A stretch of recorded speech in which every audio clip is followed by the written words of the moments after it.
Welcome everyone to the Climate Change Task Force meeting for February 22nd. Attending are members Kellen Ingalls, Karen McKnight, Michael Bowman, and Sandy Wilmot. We are all virtual tonight, so no one is at the town hall. Are there any changes to the agenda for tonight? Can't think of any. Okay, seeing none, we'll first off, did everyone receive the attachments that I sent, the UVM report that the class did, and the link for the Google Docs and all of that? I did. Yes, Okay. I did. I made a short slideshow of what I considered highlights of the UVM work, given that it was 87 pages and some repetition and whatnot. I thought it might be helpful for us to look at it as kind of a condensed package and see if there's anything in there that we might want to incorporate into our plans. So I will share my screen.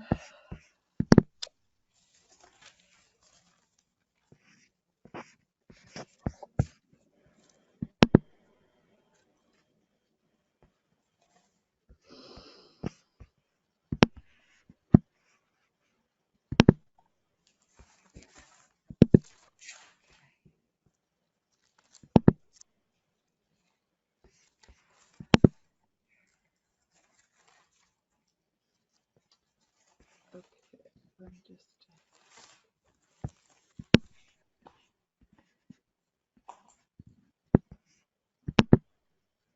Whoops.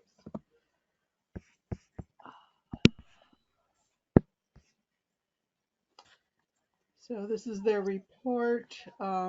Leslie Ann put all of the individual chapters together into one report. You'll notice there's some repetition and some introductions that seem to talk about the same information, but that was because they divided it into 4 different groups. The chapters are hazard assessment, including mass wasting and fluvial erosion, hazard mitigation of water resources, including flash flooding, winter storms, drought and groundwater supply. Social vulnerability works into that one as well. Human health, from flooding, extreme weather, drought, and disease. This is sort of a miscellaneous chapter, which also includes some information, additional information about drought and riparian buffers. And then the final chapter is about forest management to improve resilience of Underhill forest resources. And I'll say each of these was based on some information that the students got both from their field visit as well as the presentation that I gave them early in the semester. I had never heard of the term mass wasting, sorry, but it's similar to landslides, and the report goes into details about how it's different and how the geology and soils all factor into that. Underhill is susceptible to it because of the characteristics of their geology, which has sort of a mica schist, soils, steep slopes, and heavy precipitation events. They talk about fluvial erosion resources that are available through the state Flood Ready Vermont. I wanted to show some of their mapping of vulnerable areas based on their GIS work that they've done. I had asked for all of these figures in their raw form so that we could kind of locate a little better. I didn't didn't receive all of them, so I'll try my best to locate you based on what they have here. Um, so this is the River Road, Underhill Center, Underhill Flats, and what they have. Oops. Let's see if I can.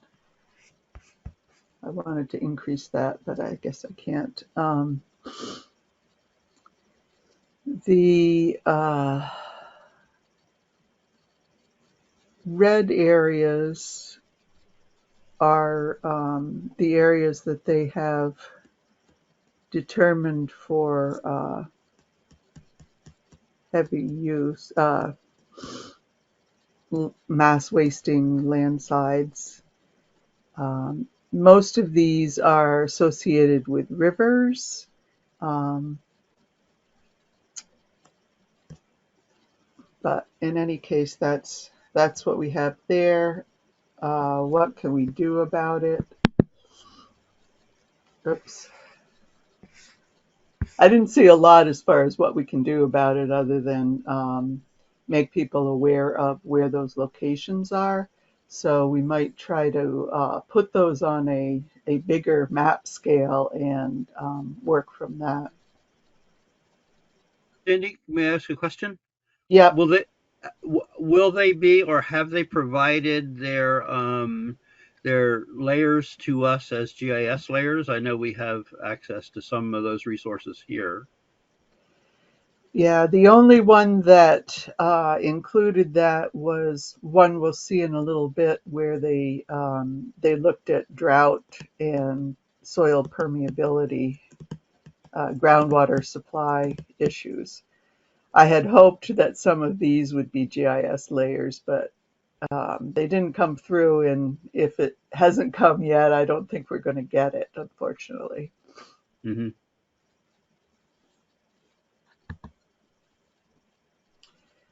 So the next chapter was on hazard mitigation of water resources.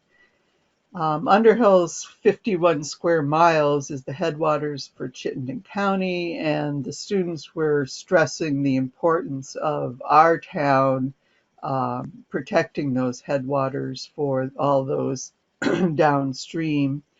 They had a lot of different items they were addressing, um, both understanding water resource related hazards, identifying the most vulnerable areas to these hazards, assessing the need for a drought hazard management plan and what would be needed to be included, prioritize and plan for infrastructure improvements, determining the roads that are most vulnerable to flooding, and there are maps of that, and investigate key groundwater source areas in Underhill Flats and Underhill Center.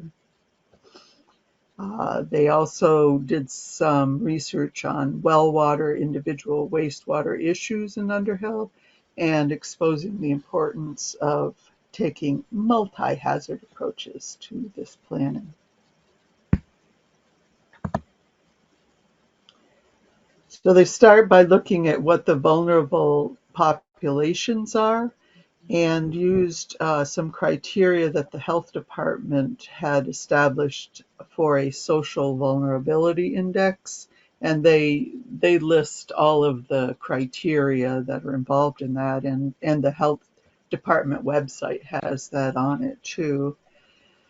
So they recommend plans that address families with children, multi-generational homes, people who struggle with English, and those without insurance, especially flood insurance, and low socioeconomic residents. During flooding, residents in areas where roads, culverts, and other infrastructure may be compromised by storms should also be considered. Um, and in their accounting, I was interested to see that nearly 20% of residents are single parent families, which seems like that might weigh into some of our work.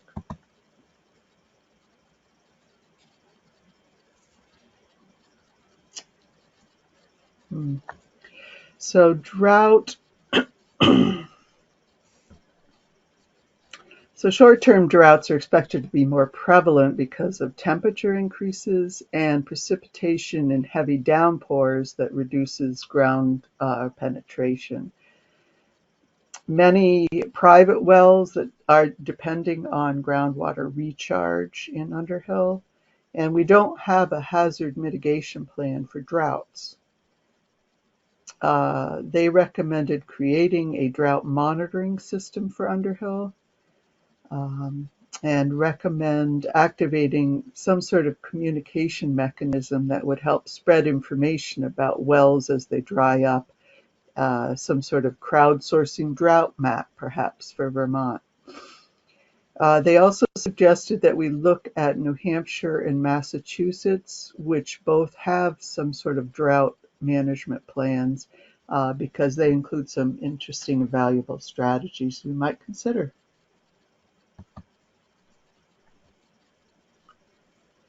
So impervious surfaces within the towns will decrease infiltration of water and can lead to depleting aquifers.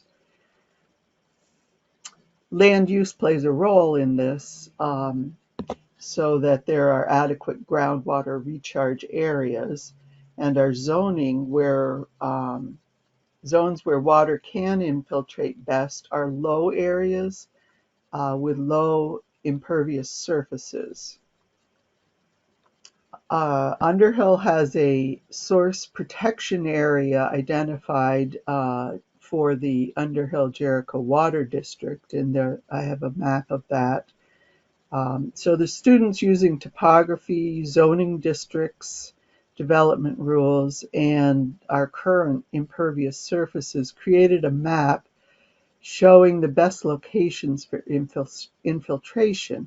And so then they recommend conservation efforts of these areas, either through rezoning or other methods. Cindy, may I ask a quick question here? Sure. Um, Basically,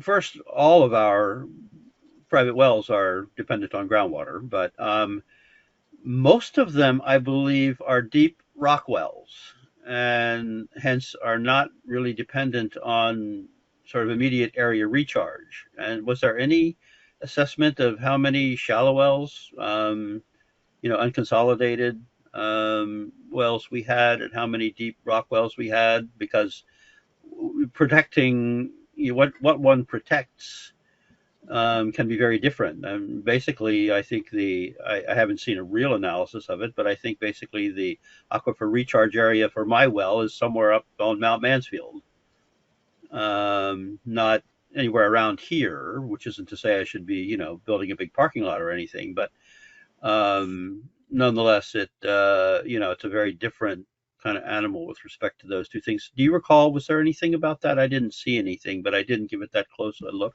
No, they focused on the Underhill Flats Jericho Water District. Maybe that was because they had a defined area they could look at. I know I've looked at some of the geology that was done from Mount Mansfield to try to look at where that water goes, for Right. different wells and stuff, and it's not clear at all. It's a very Exactly. Yeah. convoluted system. So establishing the groundwater sources for private wells would really be a challenge, I'm sure. Okay. Yeah. Just trying to keep it So straight a little bit here. yeah, what they did do is, here on the left is the Jericho Underhill Water District Source Protection Area. And Are those little circles supposedly wells? no, I don't know what those are. They didn't identify them in any legend I saw, and I know that the wells that they are using are really right across from the cemetery in Underhill Flats, down by Right. the Browns River. That's where they're monitoring and then uh, their source for then filling up the tanks that are in Underhill Flats. Right. Um, so on the right was some of the analysis that they did. They looked at this whole protection area and identified based on topography and impervious surfaces. Well, see, this is based on topography alone. So they looked at the low-lying slopes where recharge would be maximized. And then, I think it's important to know that this is the source protection area is much larger than this. But what they're saying is that all of that isn't being effectively used or maximized for penetration to this particular aquifer. And then they went a little further and overlaid our zoning districts. So the light blue is our soil and water conservation district. The green is what we have identified as our water conservation district for that particular aquifer. The light green is our rural residential where in a lot of cases the zoning might be 1 or 3 acres. And then Underhill Center is the yellow spot there.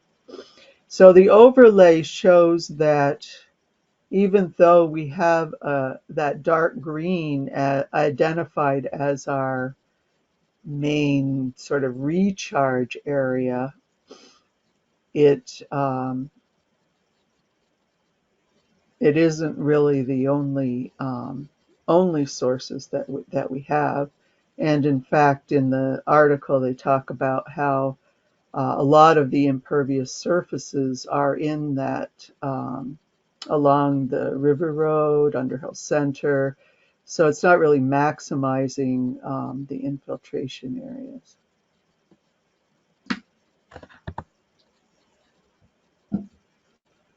Flash flooding.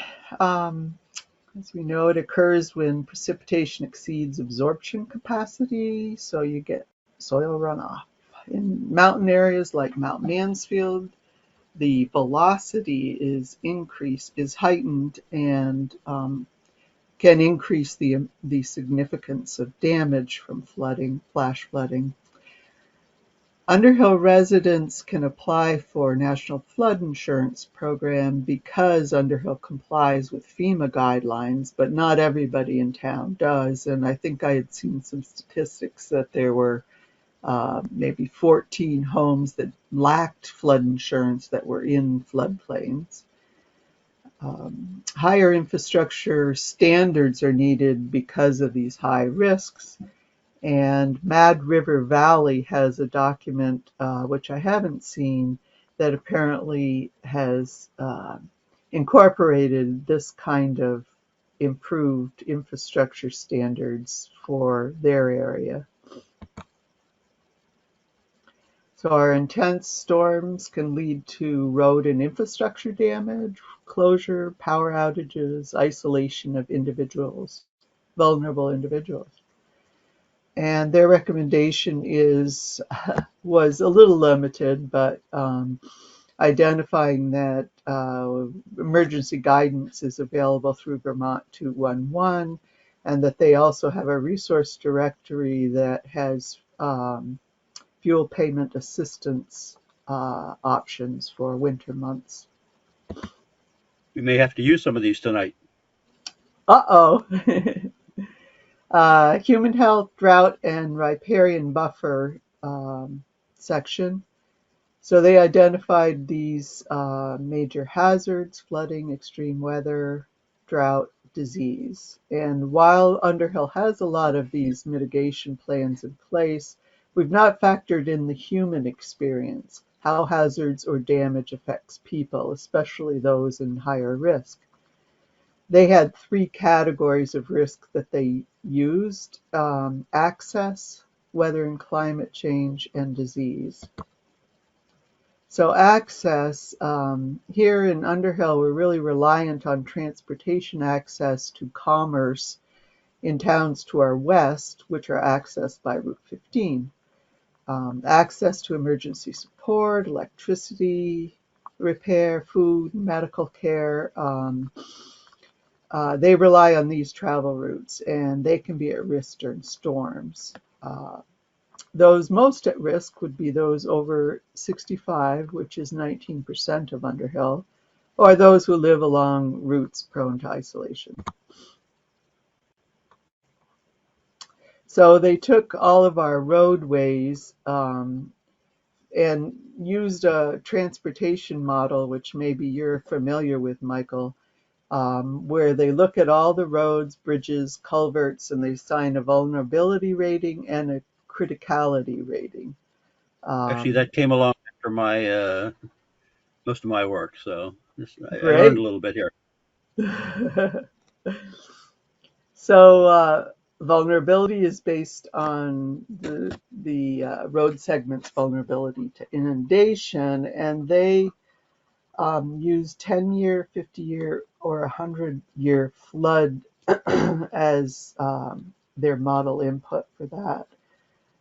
Criticality was the consequences of those segments, bridges, or culvert failure. Risk was the average vulnerability and criticality.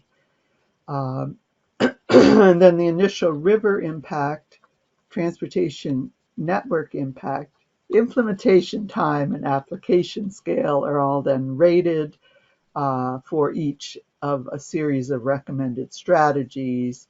And then finally, a rough estimate of the cost per unit of implementing each strategy is incorporated into the results. So doing this, they established several high risk to all three flood levels, being a section of Route 15 and a section of Pleasant Valley Road, and a high risk for at least two flood events, being a section of River Road, a section of Poker Hill Road, a section of Irish, well, two sections of Irish Settlement, a section of Irish Settlement Road, and an additional section of Pleasant Valley Road. This was another map that I had hoped to get digital layers for, but I haven't. You can see the red circles are the two highest risk to all three flood levels. Um, so this is Underhill Flat. Let's see. This is Underhill Flats, That's Route and 15 out there. this is Route 15. This is Silly Hill Road. So Okay. that segment there. And then in Underhill Center, this is right by the town hall in Stevensville. Right. This is the River Road, which I've never really thought of as a high risk area. Well, it And floods always by Chamberlain's. It's in terrible shape. okay. It's in Yeah, I fact don't. that's one of the few roads that's closed with some regularity. Uh-huh. Okay. And then this is, I think this is Harvey Road on Pleasant Valley Road, and then a segment up there. Yeah, I know there's, I really wonder about that one. That's basically out my front door, and that is the high point of Pleasant Valley Road. yeah, I really don't know what that's about. It's given me some pause, and I would like to have more information about it, but I don't think I'm going to get it. So, yeah. Hmm. And then this one out Poker Hill Road. I also don't know exactly where that is. I think it's near Metcalf Hill Road, perhaps, because this is the station road up there. And I know there was an area that they did a lot of ditching because of erosion there. So you mean around Page Road? This, I think, is Page Road, so it's up a little further.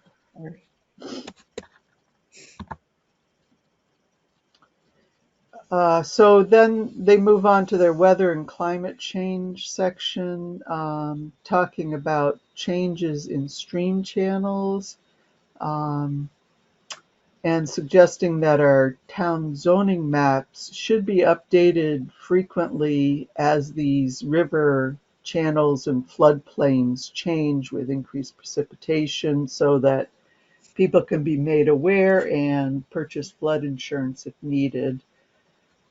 And then they talked about how drought will have direct and indirect consequences. Certainly, water system failures is one. But then dry or snowless winters, reducing winter recreation economy will have an effect, as well as residents' mental health because they aren't able to do the kinds of outdoor recreation that they're used to. Longer growing seasons and warmer weather increase exposure to disease-carrying vectors, insects and ticks, as well as poor air quality that will result in respiratory problems. And those most at risk are children, the elderly, sick, and those with financial challenges. Riparian buffers, they get into a lot of detail uh, about how to reestablish riparian buffers, and talk a lot about the value of them in reducing erosion, flood damage, allowing for more stormwater infiltration, reducing water velocity, stabilizing soil, and reducing the amount of sediment in streams. And that riparian forests can be a significant source of carbon sequestration. The highly vulnerable riparian buffers along main travel corridors in Underhill should be addressed to reduce potential for road access problems due to flooding. So here they identify, so this is Underhill Flats and Underhill Center. This whole area here, they're suggesting some improvement in riparian buffers would improve that area. Right near the town hall, we know that's a really sticky point for riparian areas. Um, Here we are, um, this is Stevens, let's see, no, that's Stevensville and Sandhill Road. So this is, oh yeah, right across from the town hall, that stream section there. And then on Route 15, again, this is Silly Hill Road coming down here. They're suggesting riparian buffers in that area would be beneficial. So recommendations, monitor Lyme disease, air quality monitoring, publicize heating and cooling centers during extreme temperatures. Young volunteers can help install air conditioners or winterize homes. There you Are any go. of them volunteering? They were, well, maybe we should go back to them. Create some sort of water resource index to track water levels throughout town. Drought monitoring using this US drought monitor data. Protection of groundwater recharge areas, and establishing emergency water supply tanks, and hold events that bring people together and improve mental health. Uh, Almost done here, folks. The last section has to do with forest management, which is it's a little bit trickier because forest land is privately owned, so we have to kind of speak at a higher level, I guess. Forests are of high public value, however, and Underhill population increase is causing people to move further away from developed villages and into forest land.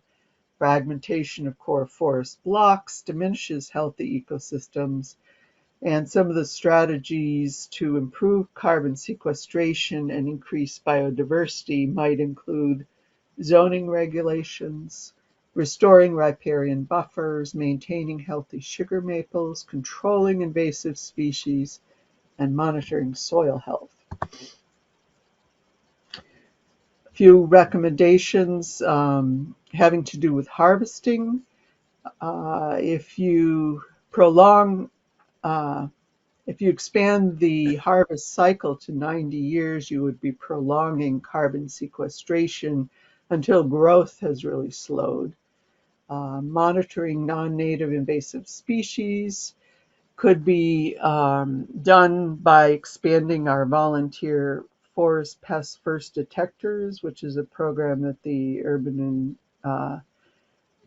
state urban and community forestry program offers. I think Dan Steinbauer has been a first detector. He's gone to the trainings. Promote healthy soil maintenance through buildup of organic matter and maintaining nutrients. Maintain vegetated riparian zones and plant drought-tolerant species. They have whole lists of what those species are and which ones are more drought-tolerant. And then educate residents about not spreading non-native invasive plants and reporting invasive plants in iNaturalist software. So there's a lot more detail in the reports, as you know. But that was my take on some of the important aspects of that. Any questions? Sorry if that was a little long. My hat is off to you for going through and extracting that information from that. They did all that work. I wasn't going to let it lie. I have a condensed version, maybe 11 pages with a lot of this stuff and a little bit more that I will be sending out to you so you can really mull it over. But I apologize, I didn't get it together in time to Amazed have you it. got it together at all. Sometimes I get there, right? Okay, so next, down to edits. Right. I have a comment about the riparian areas that they suggested in Underhill Center and along River Road, basically. And the sad part is that those are the areas which are now infested with Japanese knotweed, which is known to be detrimental to riparian areas because the roots do not, they take over, but they don't hold the soil. So you get more erosion. So it's kind of a strange dance between, yes, this is where they should be, but we're also infested with them there. Yeah, I think it's got to be the right plants, native species and things that won't have that sort of detrimental effect. I've seen that too, those areas Yeah, where the Japanese knotweed have really taken over. yeah, yeah. Yeah, I learned a Especially, lot from their presentation about how you reestablish riparian zones. Probably not that are already totally infested, but they're it's definitely a challenge to do, but worthwhile in the end, I think. So when they're talking about buffers, they're not just talking about buffering, they're talking about actual construction of specific vegetative situation there. Because Right. I thought the species list that they gave was quite limited. I hope that there's more thought than just what I saw. Now, maybe there's more there. I also think a real value of this would be, some of the GIS layers and that sort of thing, actually being able to locate some of this stuff could be fairly helpful to the town in terms of dealing with things. But I don't know if there's any way to get any of that. Yeah, that'll definitely be a comment I'll have to Leslie Ann that, having the students involved in this I forget what they call it, service learning is really helpful, but we need the actual data once they're finished. Otherwise, it goes on the shelf and nobody can do anything with it, right? Right. Yes. Another comment that is sort of an add-on is the section about forests and what the Conservation Commission is doing to kind of enhance, if we can use this information, we are inviting Ali, I think it's Kosiba, to come. She'll be at the town hall on March 23rd to talk about the climate change impact on forests, how to adapt forests, carbon sequestration, and healthy forests, and how to maintain them. So it'll build on, if we get, this work that the students have done, we're thinking about with educating maybe the private landowners about their their land use land, current use land. Yeah. Nice. Yeah, I think it would be worthwhile to send Ally the forest sequestration data from that the CCRPC had done. I'll resend that report to you, Karen, so you can share it with her. Okay. Thank you.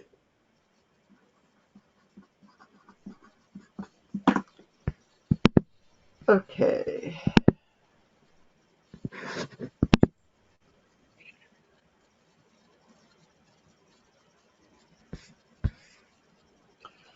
So I'm thinking that we left off last time at the forest sequestration section of the report. Um, I'm inclined to start there and finish the report and then go back and see what additional edits we want to review that people have added. Is that okay? Mhm. Yeah. Sounds good here. Yeah.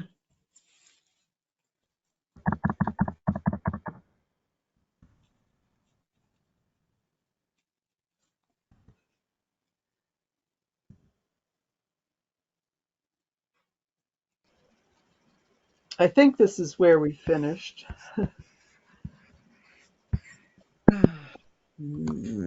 Well, let me see if I can. This one.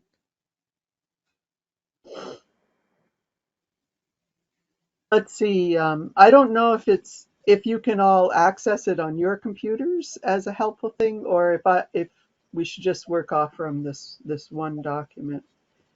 I don't know. I think it'd be helpful if we worked off one document because I'm going to Okay. be balancing my document. Wait. So there's some minor edits that I've made. Um,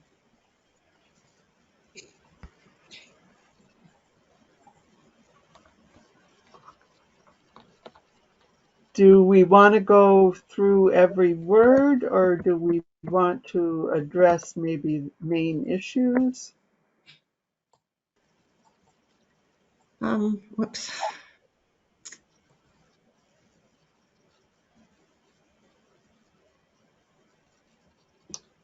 Hearing none. Hey, probably not every word.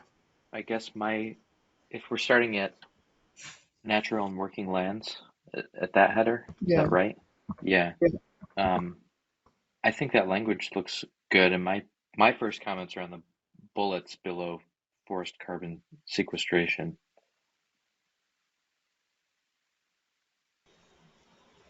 Okay. Yes, Michael.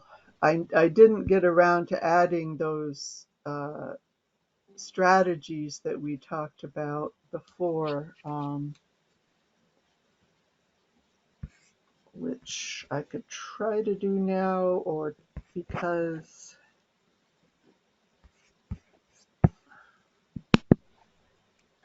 Oops.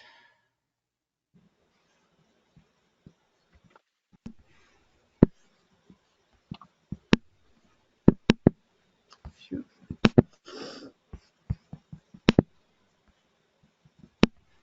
Oops. Right, I had some of those that may be useful.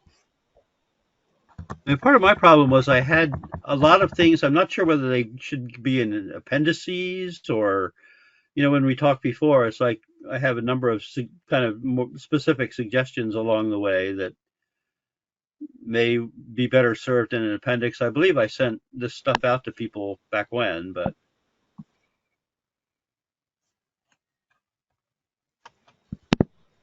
so I'm not sure what, if anything, to do about it. I mean, I wouldn't feel bad if we didn't do anything with it in a way, but uh, The only one of the things that would impact some of the work with carbon sequestration or um, letting trees grow till, well, maybe not 90 years, but whatever, is that the forest management plans that have been written, if they're not followed, you can get into some trouble with, with the state because they're written, and if it says you're going to, do patch cutting or whatever, you need to do it within your 10 years. And I can see that in some places, the forest management plan was, um, especially, you can even look at it on Mountain Road, areas were just cut. I mean, uh, clear cut almost in specific spots. And that was partially because it was in the 10-year current use plan. And so there's a little bit of tension there between what's in a plan that's moving slowly, perhaps, and then good forest carbon sequestration strategies. I don't know how you get around that. maybe it's something we need to call out as a deficiency that needs to be addressed. Hmm. That conflict, that apparent conflict, resolve that conflict in some way as one of the things we ought to do. Yep.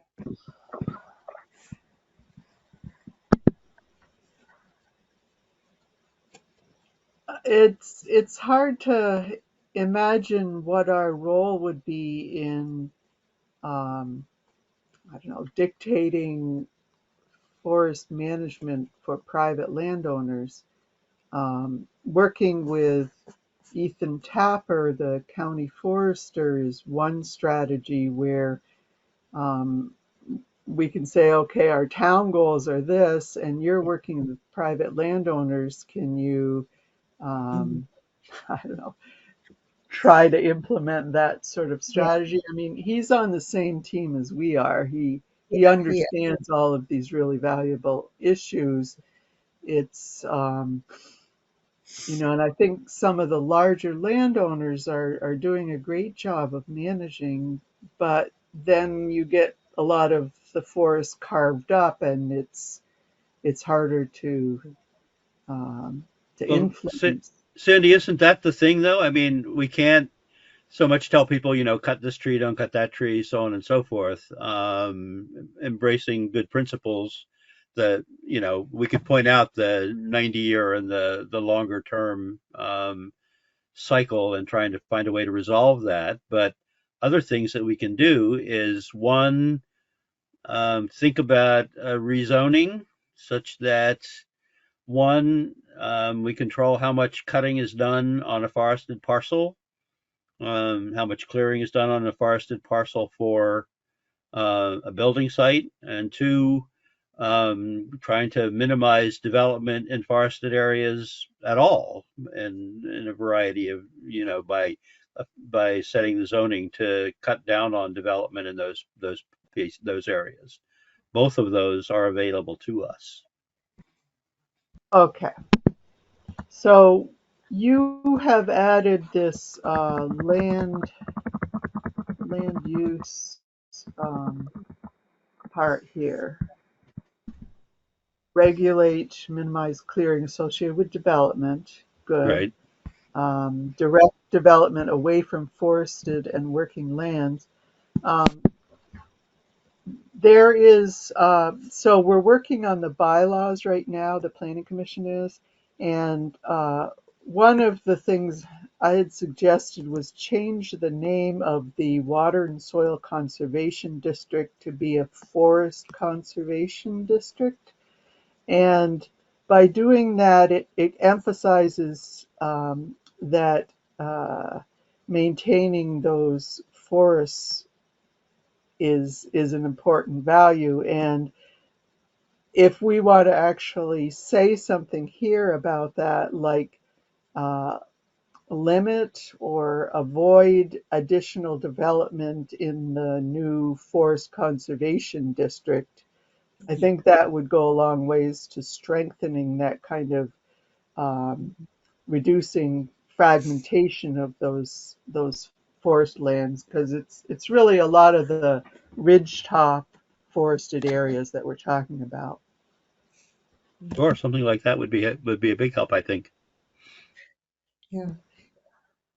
And also maybe where there is development to stress smaller building envelopes. I know that when um, proposals come to the Development Review Board, um, we suggest that that the building envelope goes on the plat so that people can see that where the building should be, but quite often they're rather large. So And would so this cut, would this capture that, Karen? Regulate clearing associated with development, or should we say something in addition? regulate clearing. And yeah, I mean, I think, yes, Okay. minimize. Michael, did you say something else that belongs here as well as these three things? No, I think that basically covers that piece of it pretty well. Yeah. I mean, without getting into the specific details of what the regulations would say and that sort of thing, which I think is a Okay. little beyond what we're trying to do here. I do want to go to this agricultural section and just make sure that everybody's on board with what we've said there, because what it basically is saying is that we don't want any more development in areas that are identified as ag soils and outside the village centers.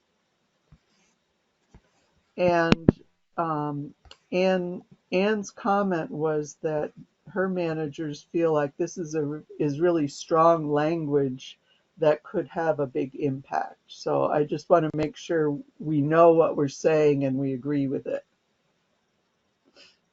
I would agree with it.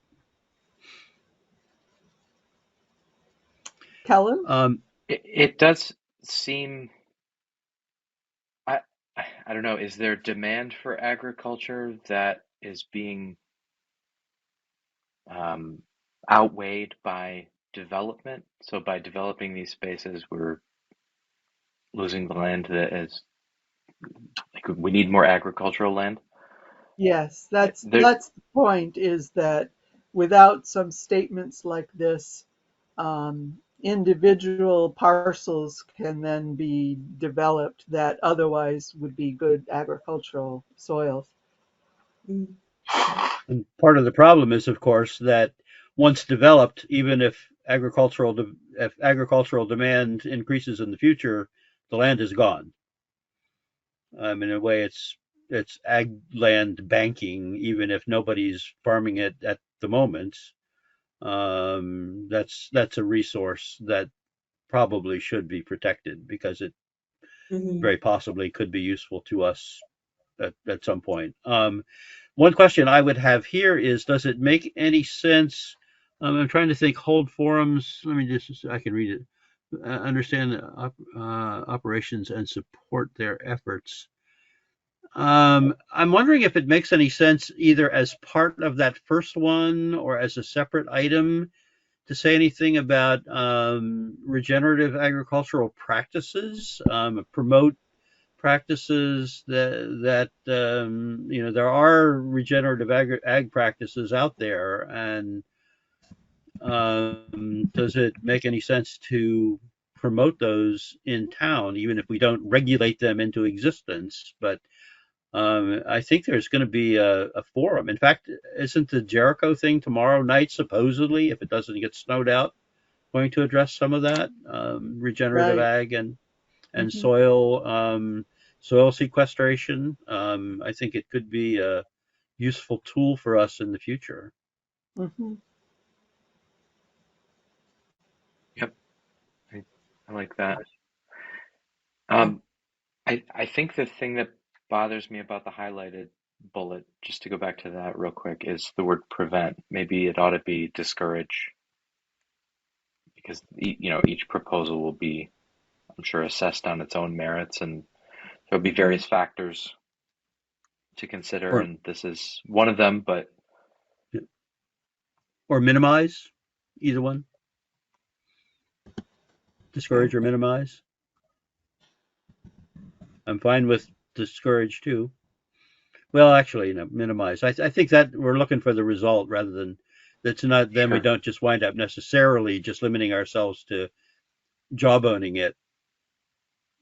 sure, yep. Sure.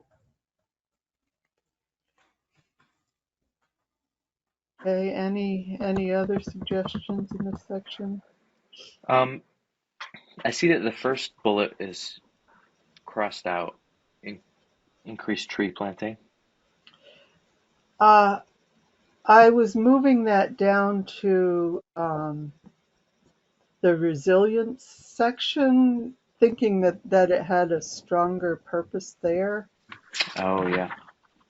but we can include it here as well in the forest carbon aspects.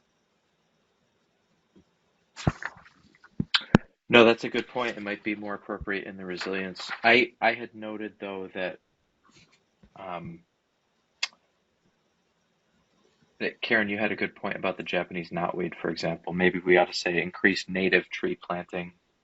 Make it clear that not all plants along the river are good plants. That's right. Yes. But I'm happy to have that in the other section. That might be more appropriate.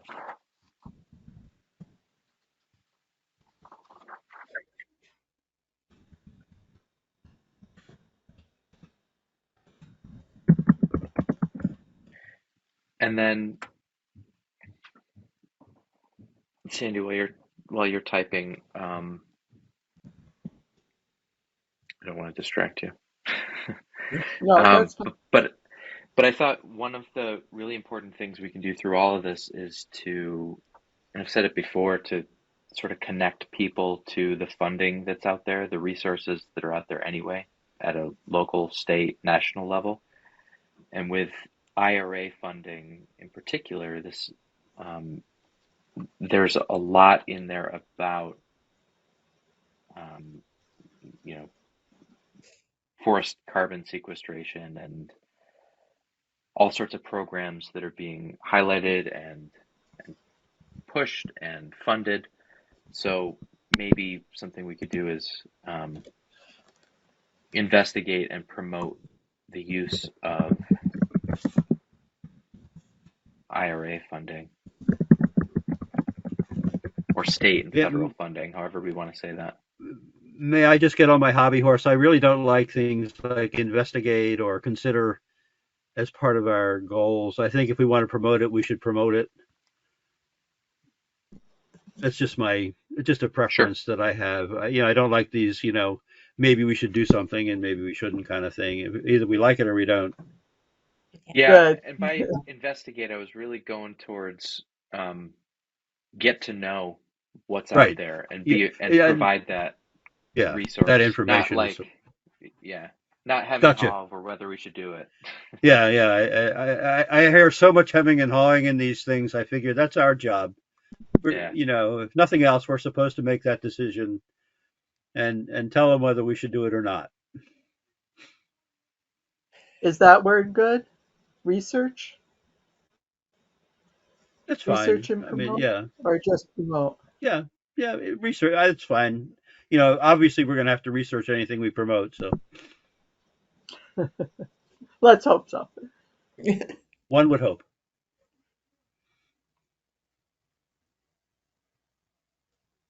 And that's, I think, Anything else? it's one of the Sandy, you pointed out the complication of having a lot of these lands being privately owned. I think that's one thing we can do as a town is provide a connection to what those private landowners have available to them rather than, telling them what they can and can't do. Sometimes it's more appropriate just to incentivize and show them what they have access to. Mhm. Yeah, I think a lot of people. I mean, that's one of the things that I'm hoping somebody will actually do is just set up some kind of a clearinghouse. There are so many across so many different programs and everything else at this point that do so many different things and combine in so many different ways that I'm hoping somebody with that's actually a paid staffer who gets sent to all the appropriate webinars and seminars and everything else can bring back the information and provide that information. I think VCAN or the RPCs or somebody could really, really help out by keeping those things straight. I know even on the energy committee, I can't keep them all straight. Yeah. Yeah. So, and that's even within that fairly tight frame of reference. And I've been giving talks on these damn things and I still don't know what the hell's going on. Oh, Okay. Do we like how this is looking? Have we Yeah. emphasized this enough?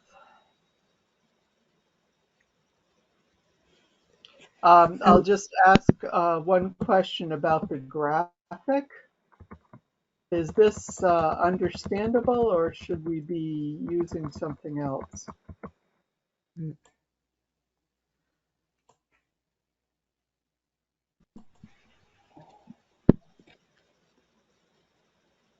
having trouble even reading it. Let me see. you gotta kind of fiddle around there, move things around. Just battling my phone, just getting a notification that schools are canceled tomorrow. Oh,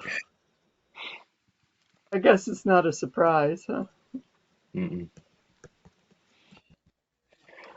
Um, I think it's a really interesting graphic that shows what's actually happening. I was surprised by it. I don't know if I should have been, but I was. Yeah, Yeah. I can have it redone so that I mean, this was all just a picture from a different thing, but if we recreate it in an actual graph, then I think it'll be more clear. But if you like the content, then we'll go with that. Yeah, that'd be a good idea. Yeah, I like the Yeah, content. Maybe the bars should be green, forest. that's exactly what I was thinking. If it's forest land, maybe we should have them green or something.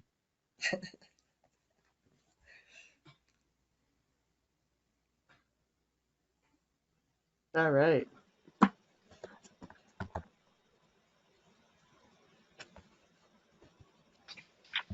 Now, what is the area that covers?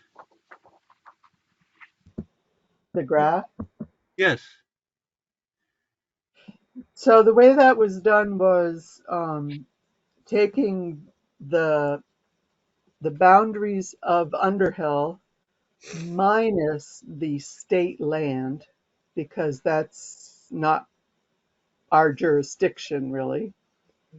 And that's what was used to make these calculations. So it's So they Underhill. use Underhill. Yeah, this is Okay, just yeah, Underhill.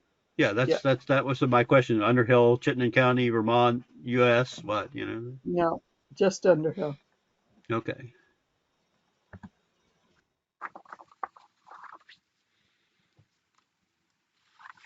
Okay, adaptation and resilience.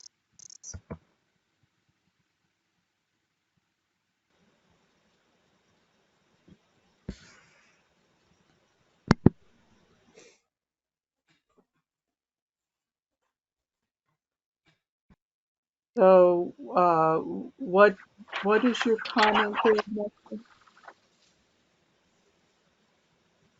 I'm sorry, Sandy. What is your comment then? Have we adequately ID'd our vulnerabilities? Yes, I that was kind of it. I don't know that we've really, I think that knowing where these problems are and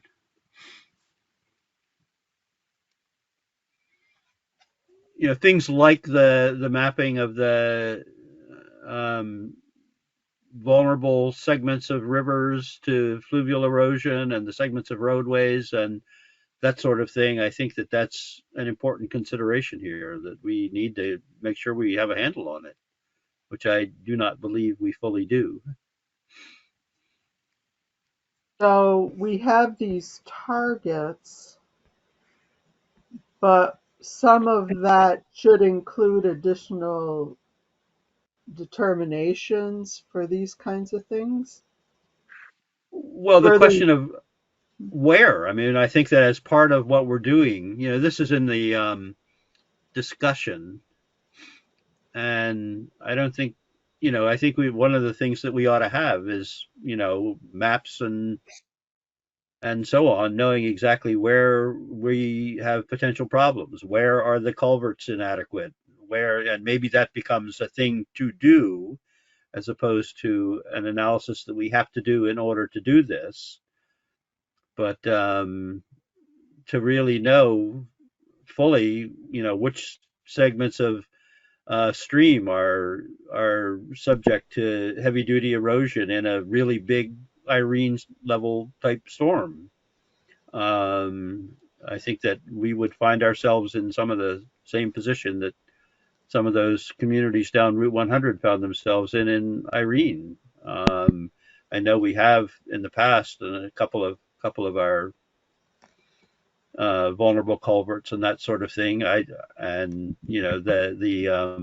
the road vulnerability model is helpful, but again, I would like to have a chance to look at that and see what's really going on with that.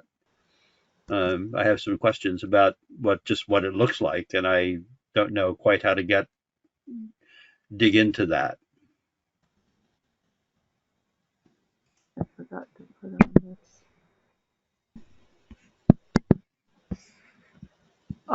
Can we add here?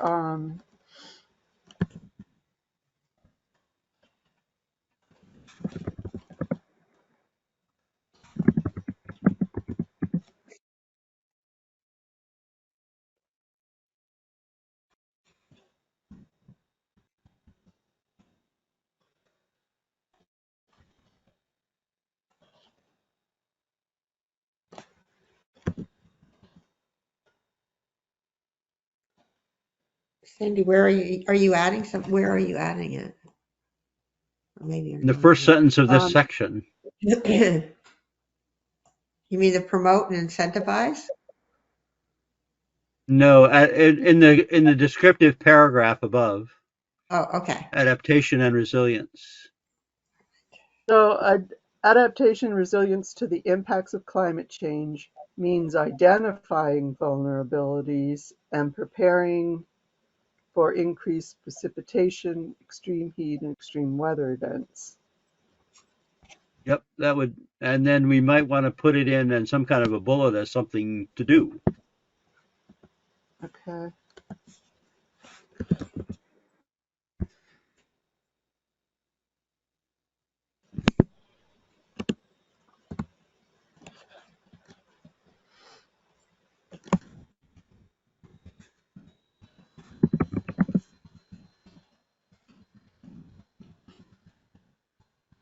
What is our last sentence? Land use regulations, if you go, oh, I'll let you finish what you're writing.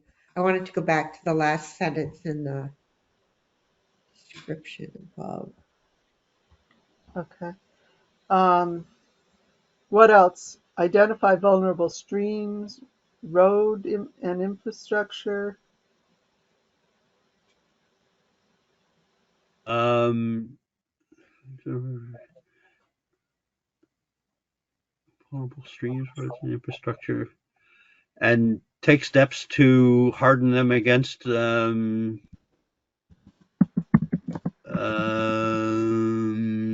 what?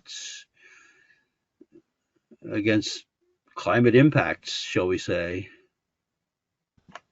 Might be one way to put it. Trying to make it up on the fly out of whole cloth. That's what we do. To Yeah. shore up, steps to shore them up. Identify vulnerable and take steps to harden them or impact climate.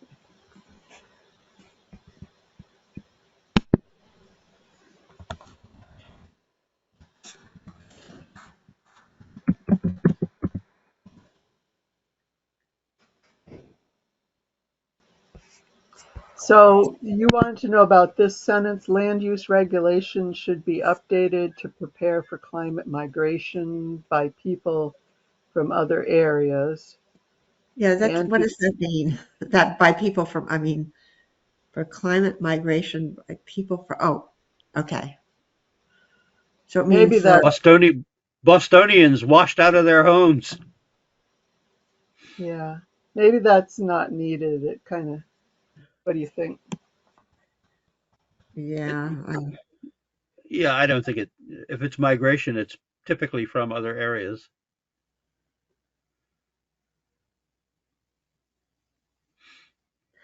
I mean, I think land use regulations should be updated to to prepare for climate change and to support goals for, I mean, I don't know that it's necessarily the migrating flatlanders. I mean, I think it's,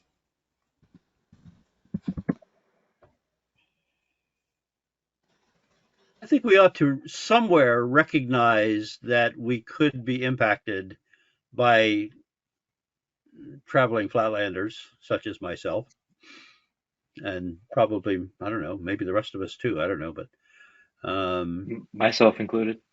yeah. yeah. So I shouldn't be too cynical about this, but nonetheless, we should recognize that. I mean, I think I mentioned to you guys once before that there was I hesitate to call it a study, but there was an analysis done that looked at something like all 5,000 counties in the United States, and they ranked them for their desirability as a place to go to deal with climate problems and climate change. And of the top 10, six are in Vermont, and the absolute top is Lamoille County, which is right next door. So I think that we better be aware that our pressures on us can change as this problem gets worse and closer to home. I like the way the sentence reads now, Sandy. That last, it's good. Yeah. And for the, we were working on the strategies. How about saying to take steps to buttress them in preparation? Sure, Buttress, shore up. So buttress that's fine. instead of hardened.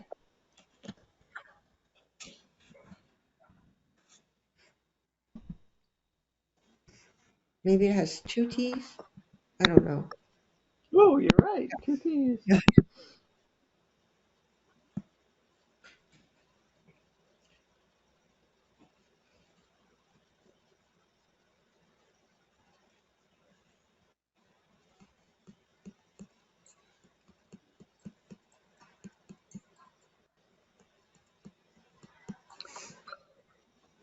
Sort of on a similar vein to what you said for the last section, Kellen, should we be, I'm looking at this one here where we're hoping to promote and incentivize home energy storage, et cetera.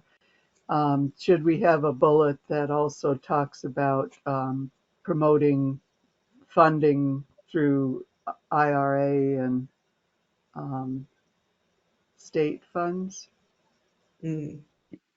I don't think it requires another bullet. That is a means of promoting and incentivizing. You could just say including um,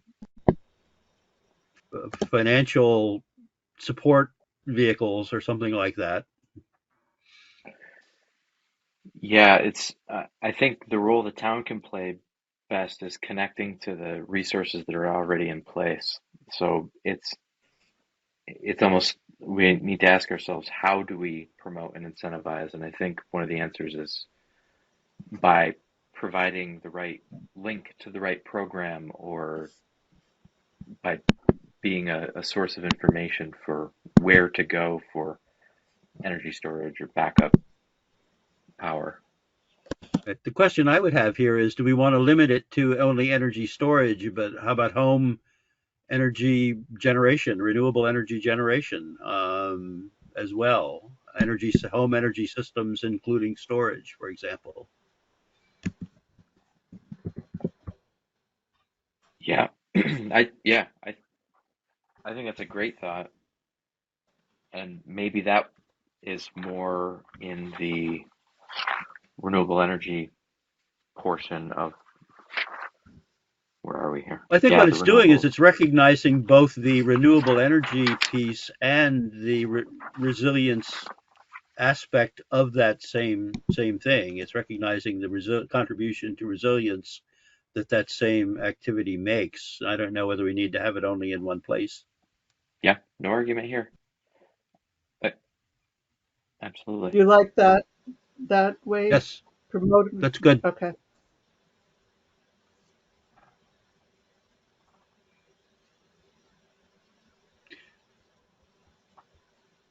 You know, there's thinking about the sort of the mental health, the um, community gathering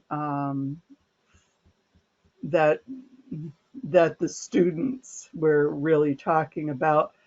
I wonder if there's a role for the recreation committee that has been doing so much of that. Should we call them out as, continue the good work of community development that the rec committee's been doing?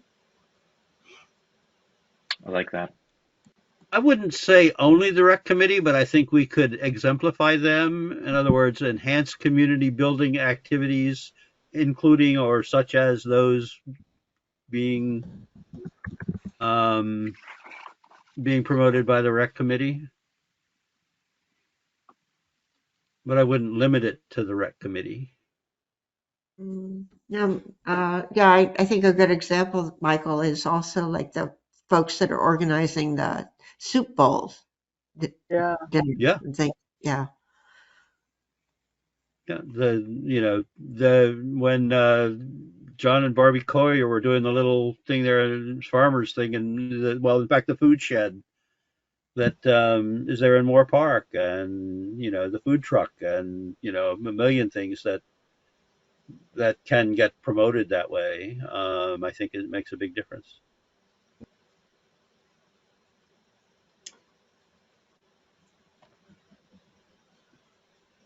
Is that enough said, or should I say? Well, I think that it was not a bad idea to include like such as the programs currently promoted by the rec committee. I have no problem with singling them out for their good work. I just don't want to limit it to that particular thing to the rec committee.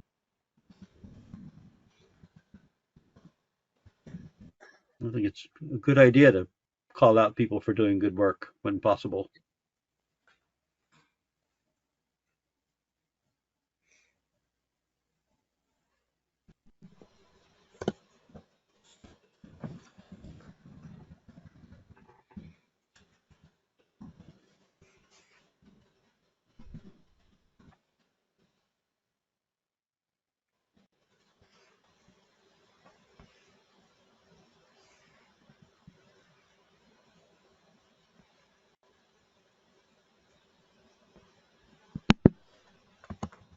Okay, how we doing? So food for thought on the, can you go back up one, were we talking about the roads? Right, yes, update town road driveway and trail ordinance to account for increased rainfall. I think that there, um, the the town might need to rethink the percent grade that is allowed for driveways. Because I think in some documents it's 10%, and on other documents it's 12%, and then sometimes it can be up to 15% if it's only a short distance. And the the grade of a road can increase the erosion and runoff that we're trying to avoid.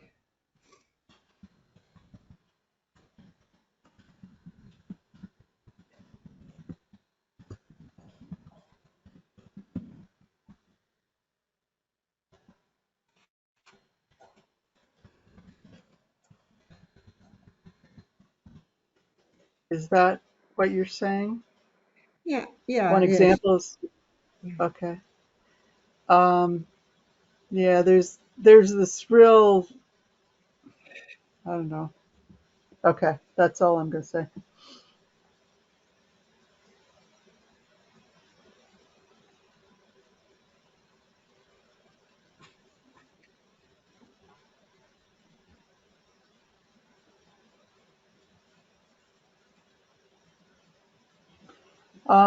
Can we include right here, for example, a cooling center, or do we need that? Be nice to have one. I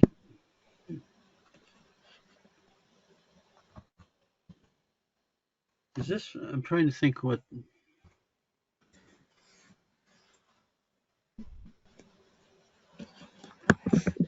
I'm wondering if you're thinking of in terms of a cooling center. I mean, we don't have anything in here about emergency evacuation centers or anything No. like that. You know, Oh, this is where it is, though. Establish easily accessible emergency shelters. oh, okay, So it's all kind of wrapped up in there. But this is a little bit different. I think it's more targeted towards cooling centers or heat pump installations or air conditioning, that kind of thing. Could just add cooling to emergency in that right, instance. right. Include, yeah, that would be a reasonable thing if we want to do that. Right on this one, cooling center. No, the one below I think would be Establish easily accessible emergency right. shelters, If we're cooling looking, center.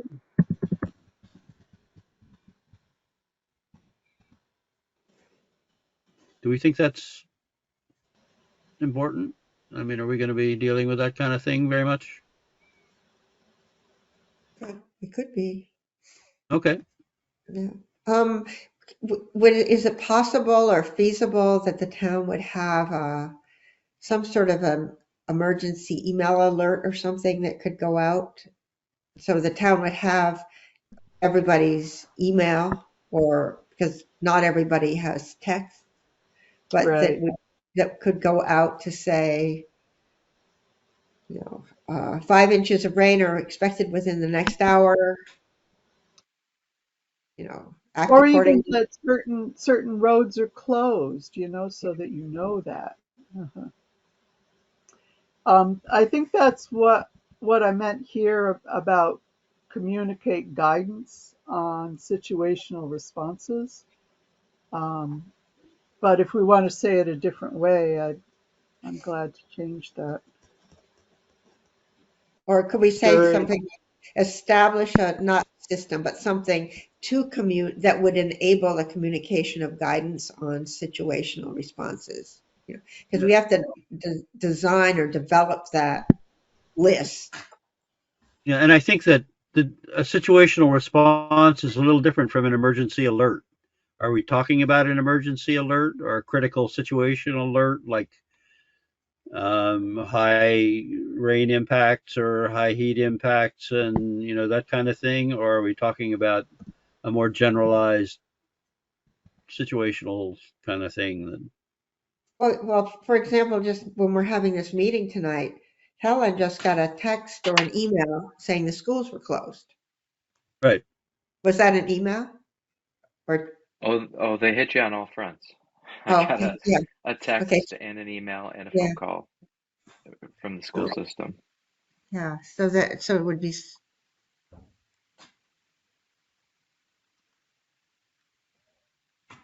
There's some kind of emergency notification or critical situation notification system or something like that.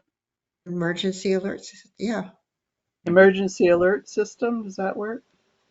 Yep. Sure. yeah, Okay. We don't have to, have everything nailed down to the last. That Right. captures the essence of it, I think. Sandy, does Sure. this go to the planning commission next to look at? By the way, does it go straight up to the select board or something?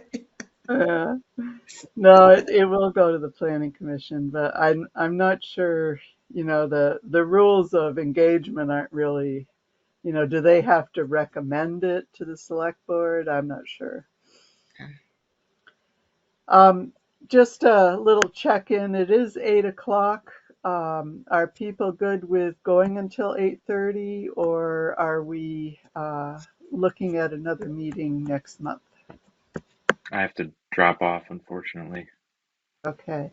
So that'll lose our quorum, so we should just quickly we'll start again at the climate mitigation and then go back to some of the other comments in the earlier section. So if people want to keep editing, that'll be available. So next steps, I Would think that be food the, systems. would that be the 22nd of March for next meeting? I'm just asking. is that And the It would be the Thursday? same day. Yes, it the would, 4th, okay. I just wanted to make because sure. February having only 28 days. That means that the 22nd of March occurs on the same day Mm, as the 22nd of February. yeah. Well, what I was looking at, Michael, is making sure we didn't have a meeting on the same night when we were going to have the carbon sequestration forest Ah, management talk, or the following week when we're going to be talking about jumping worms and their connection to the soils. We have a soils person that's going to be talking about okay. it. Yep, So, great. No, I just it's Tuesday is or Wednesday is Wednesday, the Yeah. same after March and February. So March 22nd will be our next meeting. That'll be after town meeting day. Is there anything that we want to do at town meeting? We're not ready yet, right? mm, I think that would be an accurate description of what we're doing, what the yeah. situation right now. Yeah, I'm sorry we're not ready. But Yeah, it is what it is. Okay, well, I guess at this point then I will take a motion to adjourn I'll make a motion to adjourn the meeting. I'll and a second second. that. All those in favor? I Aye. I Aye. All right, folks, thank you very much for coming, and we'll see you next month.